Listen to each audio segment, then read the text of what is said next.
मैंने शुरू में आपको बोला कि हम अपनी मर्जी से कोई काम नहीं कर पाते हम लोग। जैसे समाज बोलता है ना, उसी साइड चल पड़ते हैं हम। चाहे घर वाले बोलते हैं, चाहे समाज बोलता है, कोई भी बोलता है, वो उसी साइड ही चल लेते हैं। अच्छा रहा है, लर्निंग एक्सपीरियंस रहा है और शायद बहुत सारे लोगों के लिए मोटिवेशन, पर्सनली मेरे लिए भी।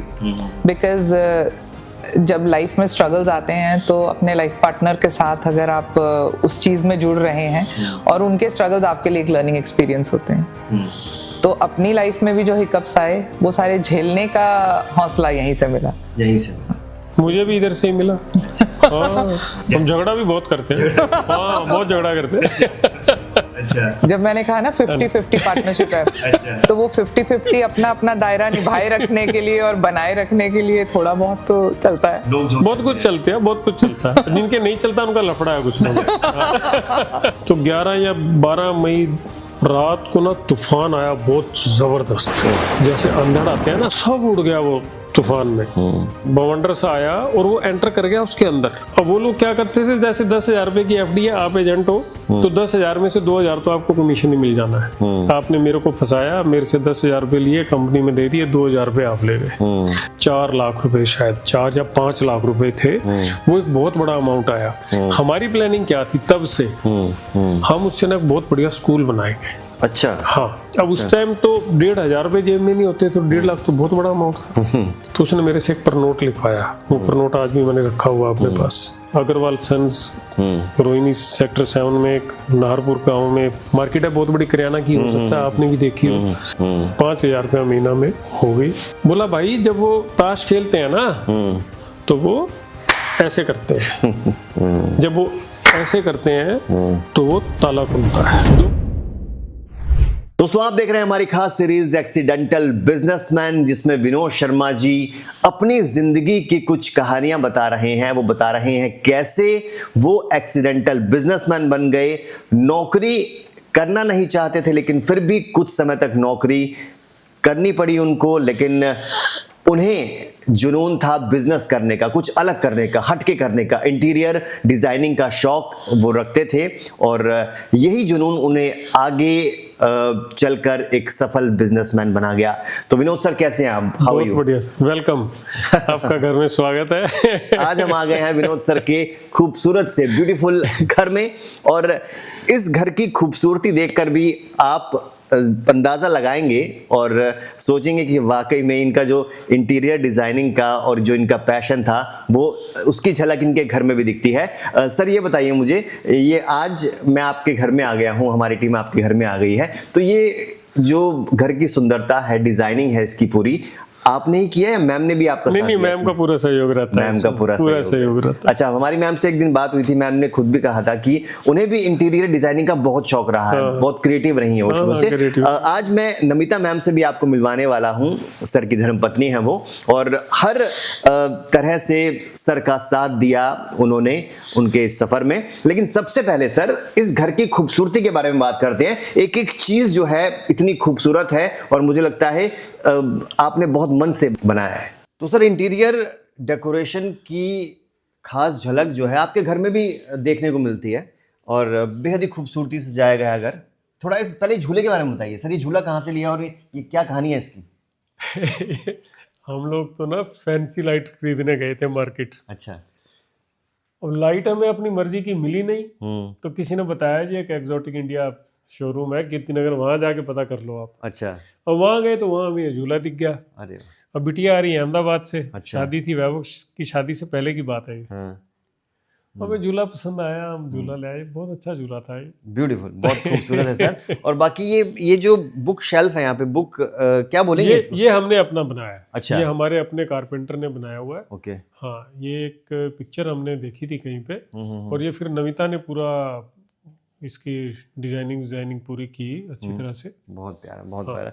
ये बुक शेल्फ भी आप देख सकते हैं दोस्तों, ये देखिए, ये शीशम की, ये शीशम की ओरिजिनल लकड़ है ये। ओके। हाँ, ब्यूटीफुल। ये ओरिजिनल पेड़ हम लाए थे आरे से जाके। तो दिल्ली में आने के बाद इसी घर में शिफ्ट हुए, कई घर में रहे? नहीं, दिल्ली में तो आने के बाद एक किराए के घर में रहे, फिर रोहिणी में घर लिया। अच्छा। फिर रोहिणी से फिर द्वारका में आके लिया डीडीए का फ्लैट। डीडीए फ्लैट यहाँ तो 2015 में शिफ्ट किया। 2015 में शिफ्ट किया। आप देख सकते हैं कितना खूबसूरती से इंटीरियर जो है सजाया गया है, बनाया गया है। ये देखिए यहाँ पर बुक रैक है, यहाँ पर नीचे बैठने का एक लो सिटिंग एरिया बनाया गया है। ये देखिए, और ब्यूटीफुल खूबसूरती के साथ जो है सजाया गया है घर पूरा। अच्छा सर, ये घर आपने कब लिया और क्या कहानी है इस घर के पीछे की? इस घर के पीछे की कहानी तो आपको पूरी सुनाएंगे हम। अच्छा, सुनाएंगे। पूरा एक एपिसोड ही बना एपिसोड बन जाएगा। तो दोस्तों एपिसोड बनते जा रहे हैं और बड़े इंटरेस्टिंग एपिसोड है। ये देखिए, अच्छा किचन एरिया देखिए, डाइनिंग एरिया देखिए कितना खूबसूरत है ये। अच्छा, ऐसा नहीं है कि मॉड्यूलर किचन का काम है आपका तो इस वजह से ये करना पड़ता है, आपको शौक है? नहीं, शौक है इंटीरियर डिजाइनिंग का। हाँ, इंटीरियर का शौक है। नमिता को भी है, मेरे को भी है, दोनों का मिलके कॉम्बिनेशन अच्छा बन गया है तो अच्छी चीजें निकल के आ जाती हैं। कई बार सामने मैम से भी आपको मिलवाएंगे, लेकिन आप एक बार खूबसूरती देख लीजिए घर की। एक एक चीज जो है हैंड पिक की गई है, बहुत ही तसल्ली से। कैटल्स कलेक्शन का हमें बड़ा शौक है। Kettles, oh beautiful. ये देखिए, अभी हमने बहुत ज्यादा इकट्ठी नहीं हुई है हमारे पास, पर हमें शौक है अलग अलग जहाँ जहाँ वैभव घूमता है बाहर। अच्छा, कहीं तो से कहाँ की इसमें सर कलेक्शन है? इसमें जापानीज भी है, स्कॉटलैंड की भी है, और कोरिया की भी है, एक चाइना की भी है। अच्छा। और कैंडल्स भी सर बहुत सारी कैंडल्स भी हैं, लाइट्स भी हैं। ये देखिए, कैंडल्स तो कुछ तो नमिता ही बना लेती है इसको। अच्छा, शौक है बनाने का। ये देखिए, ये वाला कॉर्नर बड़ा प्यारा लग रहा है। ये उत्तराखंड से लाए हुए हैं हम सब कुछ ये। अच्छा, वुडन में ये सब उत्तराखंड से लाई गई हैं चीजें सारी। किताबें पढ़ने का बहुत शौक है। किताबें बहुत है हमारे पास। ना? किताबें तो हमारे पास होंगी ना, वो 8-10 हजार के करीब। 8-10 हजार हाँ, किताबें बहुत है हमारे पास। अच्छा, चलिए अब नमिता मैम से मिलवाते हैं आपको दोस्तों। और क्योंकि घर को बनाने में, सजाने में एक गृहिणी का भी बहुत बड़ा हाथ होता है, तो चलिए अब मैम से आपकी मुलाकात कराते हैं। तो दोस्तों, एक्सीडेंटल बिजनेसमैन में अब एंट्री हो गई है मेन लीड हीरो। हमारे main lead hero Vinod sir भी हैं, लेकिन उनका जो साथ दिया हर एक उनके प्रॉब्लम में, हर एक उनके कदम में, वो थी Namita ma'am. Namita ma'am sir की धर्मपत्नी हैं और पूरा सफर मैम अब तक का लगभग 40 साल हो गए आपकी शादी को। कितना साल हो गए?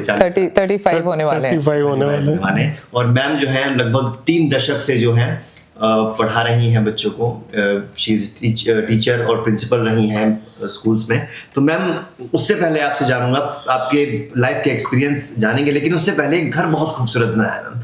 ये आपका भी सहयोग रहा है इस पूरे घर को सजाने में।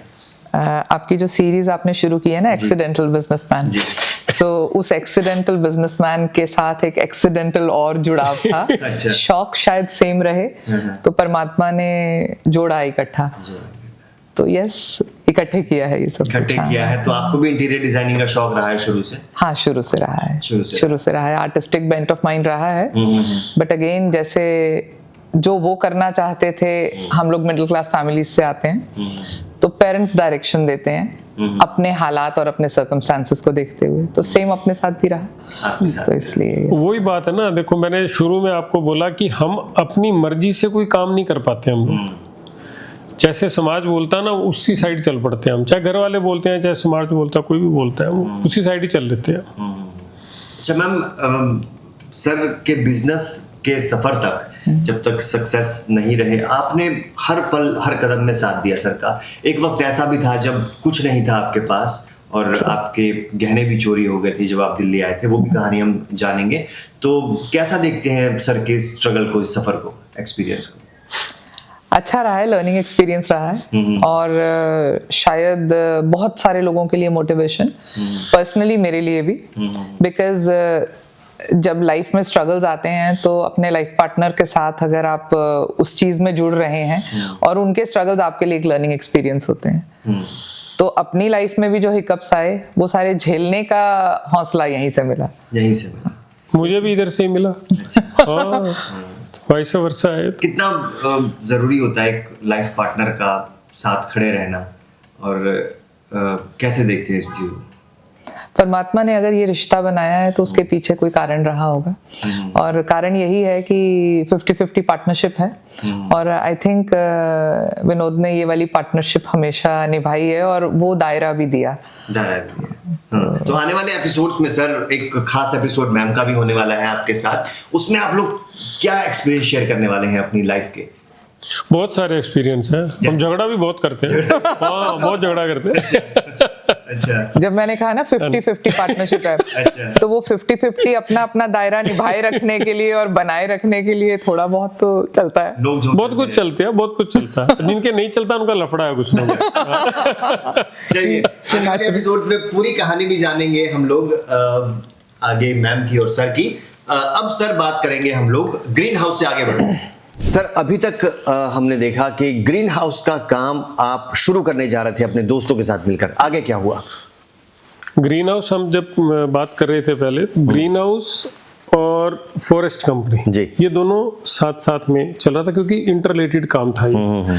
ग्रीन हाउस हमने बनाना शुरू कर दिया था, सुखबीर सिंह शेखू जो वेल्डर था लड़का हमारे साथ, उसी के साथ हेल्प में हमने वो ग्रीन हाउस पूरा बना दिया हमने। मतलब उसमें हमने हीटिंग सिस्टम, कूलिंग सिस्टम, जो कुछ भी मतलब जो भी एक एडवांस चीज लगा सकते थे ना हमने उस ग्रीन हाउस में लगाई। परवाणु में एक फैक्ट्री थी अरावली पॉलीमर करके, वहां से हम लोग उसका प्रॉपर एक पॉलीथीन आता है जो ग्रीन हाउस में लगता है, वो लेके आए। और उसमें ना साइड में एक दीवार बनती है 3 फीट की, उसके ऊपर वो स्ट्रक्चर बनता है पूरा। अच्छा, अब हमने स्ट्रक्चर तो पूरा तैयार कर दिया, वो पूरा स्ट्रक्चर तैयार कर दिया हमने, कंप्लीट सब कुछ तैयार हो गया। मतलब अब ये था कि आने वाले 15 या 20 दिन में हमने खाली साइड वाली दीवार बना के और उसमें हमने प्रोडक्शन स्टार्ट करना है। सब कुछ तैयार हो गया। ये मई 97 या मई 98 की बात है। तो ये लगभग सब कुछ जब तैयार हो गया तो 11 या 12 मई की बात है, रात को ना तूफान आया बहुत जबरदस्त, जैसे अंधड़ आते हैं ना, मतलब उन्हीं महीनों में आते हैं, मई जून के लगभग। आप देखना बहुत आंधियां आती हैं हमारे यहाँ पे जब फसल कट जाती है उसके बाद। तो फसल कट गई थी, उसी जगह पे हमने ग्रीन हाउस लगाया था। वो आंधी आई और मतलब इतना जबरदस्त तूफान आया, वो दीवार हमने अभी बनाई नहीं थी वो, तो घर पे ही हमें लगा भी कुछ ना कुछ तो गड़बड़ आज हो गई वहां पे। सुबह 5:30-6 बजे, अब उस टाइम मोबाइल फोन तो थे नहीं, लैंडलाइन तो था। हमने आपस में बात की और हम सुबह 6 बजे सब स्कूटर लेके पहुंच गए वहां साइट पे। पर आप बिलीव नहीं करोगे अंकित जी, साइट पे ग्रीन हाउस नाम की चीज नहीं थी वहां पे। सब खत्म, सब उड़ गया वो तूफान में। मतलब आप ये लगाओ कि तूफान में वो सब कुछ ही उड़ गया, जो कुछ था वो सब कुछ उड़ ही गया। 4-4 फुट का हमने बेस बनाया था जिसमें हमने वो लगाए थे एंगल, वो तक निकाल दिए बाहर सारे। एक्चुअली हुआ क्या, जैसे वो पूरा एक बवंडर सा आया और वो एंटर कर गया उसके अंदर और वो पूरे को उसने उखाड़ दिया ग्रीन हाउस को। लगभग 500-550 गज में बना था। अब हम तीनों बैठे हैं भाई साहब वहां पे, अब समझ में नहीं आ रहा अब करेंगे क्या। राम कुमार का तो फिर भी चलो जमीन थी, सब कुछ था भाई, वो उसका तो चल रहा था काम। अब हमने क्या करना है ना, मेरे पास कोई काम है, फैक्ट्री है लेकिन वो किसी काम की नहीं है, वो तो लोन बढ़ता चला जा रहा है उस पर, वो तो मोटा मोटा आप लगाओ तो HFC की है, वो हमारी तो है ही नहीं।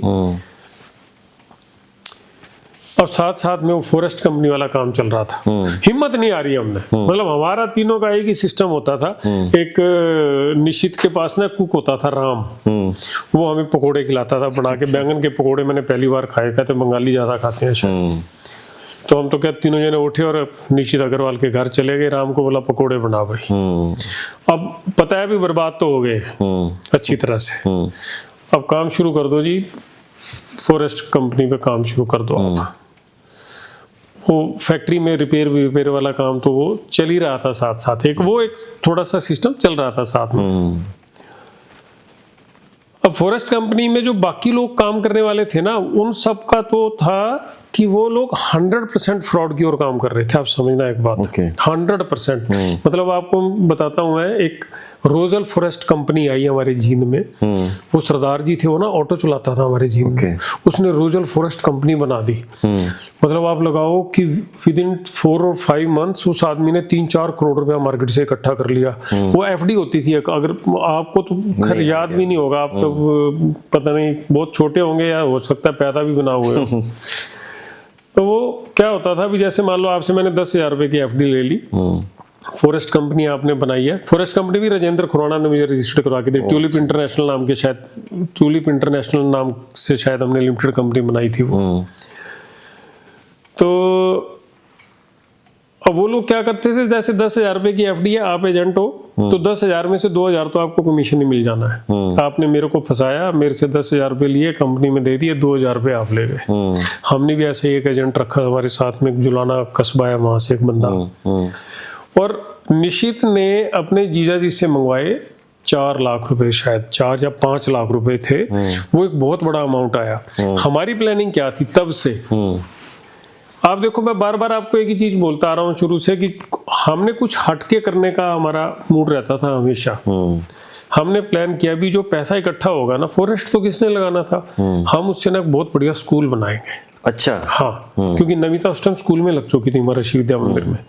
तो हम बैठ के यही बात करते थे भी, नमिता स्कूल संभालेगी, हम लोग एडमिनिस्ट्रेशन संभालेंगे। निश्चित बहुत इंटेलिजेंट था, बहुत इंटेलिजेंट था। हमने 6 लाख रुपए इकट्ठे कर लिए, 3 या 4 2 महीने में शायद हमने 6 लाख रुपए, 5 लाख रुपए निश्चित लाया, 1-1.25 लाख रुपए हमने और भी मार्केट से इकट्ठा कर लिया। पैसे इकट्ठे कर लिए। राजौंद कस्बा है हमारे साथ में, जींद के साथ में, वहाँ पे ना एक बिल्डिंग थी 1 एकड़ में बनी हुई, स्कूल की नहीं थी वो, किसी ने वैसे धर्मशाला टाइप बनाई थी। और गरौंदा एक जगह है करनाल के पास, वहाँ के थे वो बंदे, सरस्वती खादी ग्रामोद्योग, तो आज भी है मेन रोड के ऊपर। वो बुजुर्ग थे जिनका था वो। तो हमें किसी ने बताया भी, और हमारा टारगेट यही था कि जींद में नहीं खोलेंगे हम स्कूल, किसी कस्बे में खोलेंगे, अच्छा स्कूल खोलेंगे। तो राजौंद में हमें किसी ने बताया जी जगह, और राम कुमार काम करता था प्रॉपर्टी का साथ साथ में। हम उनको मिले करनाल जाके, गरौंदा। 5.5 लाख में से 5.5-6 लाख जो भी हो, हमने 30,000 रुपये उनको, मतलब पता नहीं 3 लाख में या 4 लाख में हमारी पूरी डील हो गई वो। मतलब आप देखो उस टाइम कितना सस्ता टाइम था, कमरे भी बने हुए थे, 10-12, 8-8 फुट की दीवार भी थी, 1 एकड़ लैंड थी। वो 3 या 3.5 लाख रुपए में हमारी वो डील हुई। 30,000 रुपये हम उनको बयाना दे के आ गए, ठीक है, स्कूल के लिए। जब हम बयाना दे के आए तो लगभग 10 दिन के बाद, उस टाइम तक आप मानिए हरियाणा में लगभग 200-250 फॉरेस्ट कंपनियां रजिस्टर्ड होके काम शुरू कर चुकी थी। अच्छा। हाँ। और हर कोई आदमी कोई 4 करोड़ इकट्ठे कर रहा है, कोई 3 करोड़, कोई तो फ्रॉड कर रहे थे ना सब। हमारे दिमाग में कहीं फ्रॉड करने वाली बात नहीं थी। हमें ये था भी जो भी पैसा इकट्ठा होगा उससे स्कूल चलाएंगे, बढ़िया पैसा कमाएंगे, लोगों का पैसा वापिस कर देंगे। अब हुआ क्या जी, 15-20 दिन हुए थे हमें ये सब बयाना दिए हुए, सेबी की एक इंस्ट्रक्शंस आ गई। न्यूज़पेपर पढ़ते ही थे, मैं भी पढ़ता था, निश्चित भी पढ़ता था। वो तो खैर बहुत ज्यादा इंटेलिजेंट था, कंपनी सेक्रेटरी का शायद उसने कुछ कोर्स किया हुआ था। सेबी की इंस्ट्रक्शंस आई जी कि जितनी भी फॉरेस्ट कंपनियां रजिस्टर्ड हुई हैं इनका ऑडिट किया जाएगा। अच्छा। हाँ।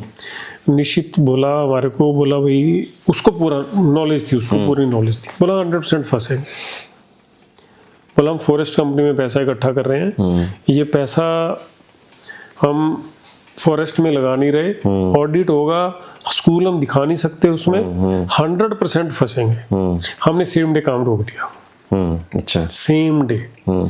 अब प्रॉब्लम कहाँ आई, जो पैसा निशित के जीजा जी से आया था वो था 5 लाख रुपया। अच्छा। अब 5 लाख रुपए में से लाख रुपए तो हमने खर्च कर दिया, 30,000 वहां पे दे दिए।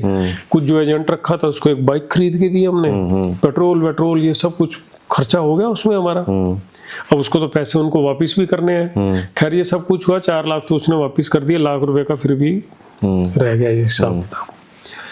लगभग जब ये फॉरेस्ट कंपनी भी बंद हो गई तो तब निशित ने डिसीजन ले लिया कि अब मैं कलकत्ता वापस जा रहा हूँ, अब मैं जींद में नहीं रुकूंगा। अच्छा। हाँ। रामगौर का तो काम चल ही रहा था। निशित चला गया बेचारा कलकत्ता वापस, हम उसको ट्रेन पे छोड़ के आए। अब वो भी रोता रोता ही गया, अभी लाख रुपए अब कहाँ से देगा। अपने जीजा जी को पैसे देने, रिश्ता ऐसा था। खैर वो चला गया, मैं वहीं फैक्ट्री में आ गया जी। फिर दोबारा से फैक्ट्री में आ गया तो वो हमारा रिपेयर का काम तो चल ही रहा था। एक दोस्त था मेरा भारतभूषण शर्मा, वो आया मेरे पास, बोला भी मैं ना पिपरमेंट के फ्रिज लगा रहा हूँ, तू बना दे यहाँ फैक्ट्री में, तेरे पास तो सारा जुगाड़ है, मैंने लोन मेरा हो जाएगा, पैसे तेरे अकाउंट में आएंगे, मेरे को फैक्ट्री नहीं लगानी है, मेरे को खाली शो करना है और पैसा लेना है, मुझे उस चीज से कोई मतलब नहीं था। मैंने कहा जी मैं बना दूंगा, मुझे कोई दिक्कत नहीं है। तो बोला भी जो भी पैसा आएगा, तेरा जो पैसा लगेगा फ्रिज का, वो पैसा हटा के और बाकी पैसा तू मेरे को बैंक से निकाल के दे देना, मैं उसका क्या करूं क्या ना करूं वो मेरे को देखना, तूने खाली खोखे खोखे बना के देने हैं मेरे को। मैंने कहा ठीक है जी। हमें काम मिल रहा था, हमें नहीं पता वो बंदा, उसके दिमाग में क्या चल रहा है, वो क्या करना चाह रहा है। फैक्ट्री का लोन मेरा तब तक 5 लाख से 8 लाख के लगभग हो गया बढ़ के। अच्छा। कि मैं लोन तो भर नहीं रहा था, नोटिस पे नोटिस आए जा रहे थे मेरे पास। मतलब आप लगाओ कि वैल्यू थी उसकी 6 लाख रुपए और फैक्ट्री का लोन हो गया था 8 लाख रुपए। अब उसका चेक आ गया जी मेरे अकाउंट में 17-18 लाख रुपए का, इतने का ही था अमाउंट, मुझे आज भी याद है। और मेरा खर्चा हुआ टोटल मिला के 3 लाख या 3.5 लाख रुपए, जो मैंने उसको बना के देना था, जो भी सामान हम लेके आए, बाकी मैंने उसको पैसे निकाल के दे दिया। अब पैसे जब दे दिए ना, अब कोई एक पॉइंट ऐसा आया उसके साथ डीलिंग में कि 1.5 लाख रुपया वो बोला कि मेरे को अभी और लेना है तेरे से। अब उस टाइम तो 1,500 रुपये जेब में नहीं होते, तो 1.5 लाख तो बहुत बड़ा अमाउंट था, बहुत बड़ा अमाउंट था। एक कमी मेरे अंदर रही है शुरू से लेके आज तक, वो आज भी है, हिसाब किताब बहुत कम लिखता हूँ मैं, और उस टाइम भी नहीं लिखा था मैंने। और बोला जी 1.5 लाख रुपए और निकलता भी, मेरे पास तो पैसे हैं नहीं। तो उसने मेरे से एक पर नोट लिखवाया, वो पर नोट आज भी मैंने रखा हुआ अपने पास, कि 1.5 लाख रुपया विनोद ने मेरे को देना है और पता नहीं कितना ब्याज, और उसके बदले में वो जो प्लॉट था बाबूजी का 150 300 सवा 300 गज का, वो मैंने उस पर नोट के अगेंस्ट उसको दिया। अच्छा। भाई ये पैसे देगा तो मैं इसको ये वापस करूंगा पेपर, कुछ ऐसा था। मैं थोड़ा सा मैं मिस कर रहा हूँ। खैर काम चल गया जी, थोड़ा सा चलता रहा, टेंशन दिमाग में रही, उसने पर नोट लिखवा लिया मेरे से, फैक्ट्री चल नहीं रही है। अब खुराना मेरे को कह रहा है यार तू क्यों खुद भी दुखी हो रहा है, घर वालों को भी दुखी कर रहा है, परेशान करके रखा है तूने, तू दिल्ली शिफ्ट कर। अच्छा। किसी भी हालत में शिफ्ट कर। मतलब वो एक ऐसी पोजीशन आ गई फिर कि आपको दिल्ली जाना पड़ेगा, कोई दूसरा ऑप्शन नहीं है आपके पास। तो मैंने सोचा, मगर चलो भी, अब मैंने कहा ठीक है। बोला तेरे को यहाँ मैं नौकरी लगवा दूंगा, मेरे दोस्त है एक, वहाँ तेरे को मैं नौकरी लगवा दूंगा, फिर धीरे धीरे जैसे भी सिस्टम बनेगा, नमिता भी आ जाएगी, देखेंगे आगे क्या बनेगा, पर एक बार तो अपना सिस्टम बना कम से कम, क्यों इतना तंग हो रहा है। तो हमने डिसीजन ले लिया दिल्ली जाएंगे। अब उस दौरान वो जो प्रनोट था, तो मैंने पैसे तो मेरे पास थे नहीं, तो मेरे को फैक्ट्री में तो कुछ था ही नहीं ना। आप लगाओ फैक्ट्री की वैल्यू है 5 लाख रुपए और देना है 8 लाख रुपए। तो भारतभूषण जो शर्मा था वो मेरे को बोला भी तू फैक्ट्री मेरे को दे दे। अच्छा। फैक्ट्री और प्लॉट मेरे को दे दे और प्रनोट तेरा क्लियर कर देता हूँ मैं। अब मेरे को तो लालच ये आ रहा है भी फैक्ट्री की वैल्यू है 5 लाख रुपए, देना है तूने 8 लाख रुपया। अब अगर फैक्ट्री और प्लॉट तो वही 1.5-2 लाख रुपए का ही था, फिर फैक्ट्री और प्लॉट देके भी अगर जान छूट रही है तो मैंने बाबूजी से बात की। अब हालांकि वो एक बहुत बड़ा सेटबैक था, वो तो प्रॉपर्टी एक फादर ने अपने पेंशन के पैसों से बनाई हुई थी, तो बहुत पूरी, तो आप लगाओ भी 30 साल की कमाई थी उनकी वो, पर मजबूरी थी ऐसी, तो मजबूरी थी तो हमें वो काम करना पड़ा। वो प्लॉट भी हमने उसके नाम पे करवाया, फैक्ट्री भी उसके नाम पे करवाई। अच्छा। हाँ, और हमने तैयारी कर लीजिए, अब हम दिल्ली जाएंगे। तो वहां से हमारी दिल्ली की तैयारी शुरू होगी। जो हम कहते थे ना कि दिल्ली मर जाएंगे, दिल्ली नहीं जाएंगे, पर ऐसे सर्कमस्टेंसेस क्रिएट हो गए कि अपने को वहां से सब कुछ करके और दिल्ली जाना। मतलब कुछ तो वैसे ही नहीं था वहां पे। अब प्रोग्राम बना लिया जी दिल्ली जाएंगे, मैं एक दिन दिल्ली आ गया। अच्छा। दिल्ली आके खुराना ने मेरे को मिलवा दिया उनसे, अग्रवाल सन्स रोहिणी सेक्टर 7 में एक नाहरपुर गांव में मार्केट है, बहुत बड़ी किराना की हो सकता है आपने भी देखी हो, तो उसमें दुकान है एक अग्रवाल सन्स। वो उसके दोस्त थे बहुत अच्छे, बृषवान बाबू जी और लेखराम जी थे वहाँ पे। उनसे उन्होंने मेरी बात करवाई, 5,000 रुपया महीना में हमारी बात हो गई। और मैं शायद महीना या 1.5 महीने का टाइम लेके वापस चला गया। मैं भी महीने बाद आऊँगा जी, वापस आके ज्वाइन करूँगा आपको। तो वहाँ से हमारा दिल्ली का सफ़र स्टार्ट हुआ जी। अब दिल्ली जब आना था तो वो जो हम बात कर रहे थे ना सब कुछ चोरी हो गया, वो तो एक कहानी है, मैं आपको सच बताऊं। अब हम लोग घर से चले, वैभव छोटा था बहुत उस टाइम, वैभव कितना 5 साल का था, और हमने घर से जो भी हमारे पास थोड़ा बहुत कैश बाबूजी ने दिया, हमें 20,000 रुपये थे या 25,000 रुपये थे। नमिता के गहने थे सारे, वो मतलब हमारे वाले भी थे, नमिता की मदर ने जो दिए थे वो भी थे। पता नहीं कितना था, वो कितना था वो तो नमिता को भी पता होगा कितना सामान था, लेकिन काफ़ी सारा सामान था वो हमने अटैची ससुराल थी हमारी रोहतक। भाई रात को रोहतक रुकेंगे और अगले दिन दिल्ली चले जाएंगे। अब ये कहानी सुना रहा हूँ आपको मैं, ये मतलब एक ऐसा एपिसोड था जिसमें सिस्टम मिलके कैसे काम करता है और जनता कैसे परेशान होती है, वो ना मैंने बहुत बड़ा एग्जांपल देखा अपनी आंखों से, अपने ऊपर लागू हो गया मेरे को। पैसेंजर ट्रेन चलती है जींद से दिल्ली सुबह 6 बजे जींद से। हम लोग ट्रेन में बैठ गए जी। अब क्या होता है, बच्चों को ना खिड़की के साथ बैठने का शौक होता है। खाली ट्रेन आती थी वहां से, थोड़े बहुत डेली पैसेंजर चढ़ते थे। सामने जैसे खिड़की के साथ वैभव बैठ गया, इधर मैं बैठ गया खिड़की के साथ, और साथ में मेरी नमिता बैठ गई। अटैची मैंने अपने सामने रख लिया, ठीक है। एक छोटा अटैची था वो नमिता ने नीचे रख लिया, बड़ा अटैची हमने सामने रख लिया जिसमें सामान था सारा, भी दिख रहा है इसलिए सामने रखा वो हमने। अटैची हमने सामने रख लिया जी। ट्रेन चल पड़ी। पहला स्टेशन आता है बिशनपुरा। जींद से जब हम चलते हैं तो पहला स्टेशन आता है बिशनपुरा। कितने 7-8 मिनट में ही आया था मेरे ख्याल। वहां से 10-12 लोग चढ़े इकट्ठे, ओके, हमारे वाली कंपार्टमेंट में जहाँ पे हम बैठे थे। ट्रेन डिब्बा तो बहुत बड़ा होता है। वो 10-12 लोग आए, 2-3 वैभव के साथ बैठ गए। एक तो मतलब आप लगाओ कि 45-50 साल का था जो वैभव के साथ बैठा, 2-3 उसके साथ बैठ गए, 2-3 इधर नमिता के साथ बैठ गए, 3-4 इधर बैठ गए, 3-4 इधर बैठ गए। अब ट्रेन में क्या होता है, जो बैठते हैं ना डेली पैसेंजर सब ताश खेलते हैं। ताश खेलते, कोई भजन गाता है, कोई ताश मतलब 80% लोग तो ताश ही खेलते हैं। अब उन्होंने क्या किया जी, बैठते ही उन्होंने कपड़ा बिछा लिया। अच्छा। अब जब उन्होंने कपड़ा बिछा लिया तो हमें टैची दिखनी बंद हो गई। तो नमिता मेरे को बोली भी टैची नीचे रख लो आप, टैची दिख नहीं रही, सामान सारा उसमें पड़ा है। तो मैंने उसको कहा, मैं भाई तू टैची नीचे दे दे, क्यों इतना दुखी हो रहा है, आराम से बैठ के अपना खेल लो तम ताश। अरे बोला नहीं भाई साहब बहुत मजे में बैठे हो, कोई टेंशन वाली बात नहीं, आराम से। अब उन्होंने कपड़ा रखा जी और ताश खेलनी शुरू कर दी उन्होंने। अब जो बंदा वैभव के साथ बैठा है वो इतनी बुरी तरह से खांस रहा है, ओके, कि मैं आपको बता नहीं सकता। खांस रहा है और थूक रहा है खिड़की में से। तो मेरा तो ध्यान उस आदमी की तरफ है, मतलब ऐसे, मतलब इतनी बुरी तरह से वो कर रहा था कि हमारा अटेंशन सारा उसी आदमी की तरफ।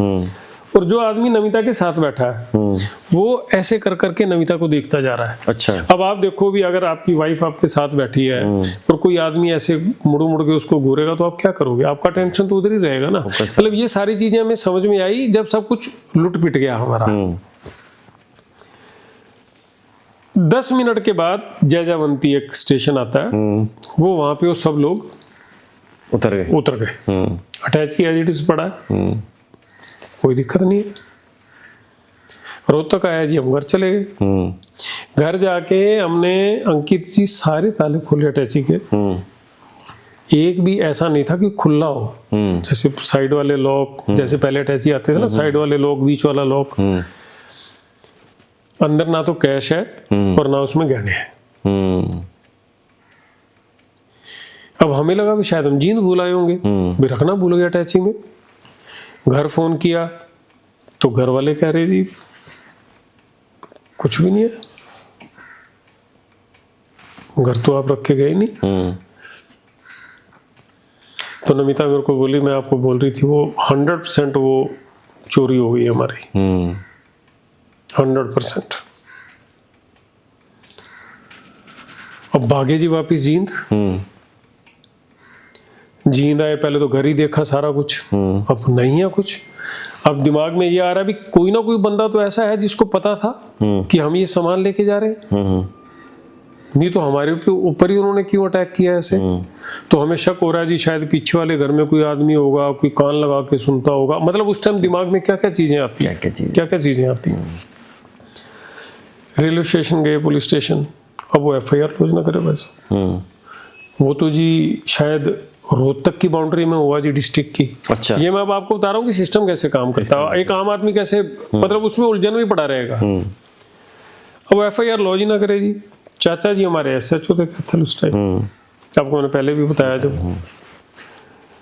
तो हमने उनको फोन किया, वो आ गए जी दोपहर तक, दौड़े बेचारे वहां से, रेलवे स्टेशन गए। वो आए तो उन्होंने FIR लॉन्च की। ठीक है। FIR लॉन्च होगी तो एक अनिल शर्मा थे DSP रेलवे के, अंबाला हमारा वो पड़ता है पूरा रेंज, अंबाला रेंज के अंदर आता था जी हमारा। तो चाचा जी बोले अनिल शर्मा जो है ना मेरा बड़ा अच्छा दोस्त है, तो अपन चलते हैं उससे बात करते हैं एक बार चल के। हम अगले दिन सुबह सुबह अंबाला गए, मैं और चाचा जी अनिल शर्मा से मिले। अनिल शर्मा ने रोहतक SHO को फ़ोन किया, भी आप जाओ उसको मिलो जाके। अब आप मज़े की बात सुनना, हम नेक्स्ट डे आ गए रोहतक। ठीक है। अब वो जो सब इंस्पेक्टर था वहाँ पे, मुझे तो आवाज़ तो मुझे ध्यान नहीं है, बहुत पुरानी बात हो गई। वो कहता अच्छा वो तो 3-4 दिन जो पहले हुआ है कांड, अच्छा वो आपका हुआ है क्या? अच्छा अच्छा। तो चाचा जी कह रहे भी तेरे को पता है? बोला हाँ जी पता है। बोला तो बट बटा लिया। बोला जी आदमी बता दूंगा कौन है। जयवंती के सेंसी हैं, 10-12 बालक हैं, उन्ना करया है। हमारे साथ एक कस्बा पड़ता है, यार मैं दिमाग से नाम भूल गया, सफीदो रोड पे आता, पिल्लू खेड़ा। अच्छा। बोला भी पिल्लू खेड़ा का सुनारा है, जिसके सामान गया। अब ये पुलिस वाला बता रहा है सारा कुछ, सब कुछ बता रहा है। खैर वो चाचा जी से बात कर रहा था तो मैं बाहर आ गया, तो एक और पुलिस वाला बाहर खड़ा था। तो मेरे को पहले तो कह रहा क्या है कि तुम पढ़े लिखे हो, ध्यान नहीं रख सकते, ये है वो है, बड़ा ज्ञान बांटा उसने भाई साहब मेरे को। मैंने कहा भाई साहब अब यार हम तो लुटे पीटे पड़े हैं, तू उल्टा और मेरे को धमका रहा है। तब मैं तो अंदर बातें सुन के मेरा और दिमाग खराब हो गया, मैं तो बाहर आ गया, तुम्हारे को तो सब कुछ पता था और वो हमारे को तो पता भी नहीं लगा। बोला मैं बताऊं कैसे करा उन्होंने काम। अब उसने कैसे करा वो बताया भाई साहब, देखो उसको ये भी पता है। बोला भाई जब वो ताश खेलते हैं ना तो वो ऐसे करते हैं, जब वो ऐसे करते हैं तो वो ताला खुलता है। ओह अच्छा। तो आपको आवाज नहीं आती उसकी। बोला वो 4-5 बार उन्होंने नहीं कराया होगा और 4-5 बार उन्होंने ताले खोले होंगे। सिस्टम उनके पास पूरा होता है, वो खोल भी देते हैं और बंद भी कर देते हैं। अब मैं इसलिए बता रहा हूँ आपको कि आप देखो कि सिस्टम कैसे मिलके काम करता है। कुछ नहीं हुआ उसका, सब कुछ पता है उनको, कौन आदमी था, कहाँ बेच के आया, कैसे करके आया। उल्टा चाचा जी ने हमारे को और धमकाया। सिस्टम की नाक के नीचे काम होता है, सिस्टम के सामने ही सब कुछ होता है। और आज मुझे तो लगता है आज भी हो ही रहा है, आज भी हो ही रहा है। हो सकता है वो काम करने वाले 50-50 हो, 50-50 तो होंगे, मैं 10% 90% की बात नहीं कर सकते, 50-50 तो होंगे। तो दिल्ली पहुंचे आप इस तरह से और सब कुछ दिल्ली पहुंचे, सब कुछ भी नहीं था जी हमारे पास। एक वो थी वेस्पा स्कूटर थी, LML वेस्पा। हाँ वही लेके आए थे जी यहाँ पे। तो सर अब दिल्ली आप आ चुके थे या नौकरी शुरू कर चुके थे या कुछ और? नहीं वो तो अभी तो हम आए ना, शिफ्ट किए। नमिता का तो अभी जॉब वहीं पे चल रही थी जी थी। ये तो हम सामान वामान, हमें ये था भी चलो लेके आएंगे, अपना शिफ्ट तो करना ही है। नमिता का भी कोई ना कोई सिस्टम बनेगा तो सामान जो है वो रोहतक रख देंगे। अब वो रोहतक क्या रखना था, वो तो सब कुछ चला ही गया। अब मैं दिल्ली आ गया जी, नमिता वहाँ हमारे शिव विद्या मंदिर में जॉब करती थी, ओके। तो मैंने दिल्ली आके ज्वाइन कर लिया यहाँ पे।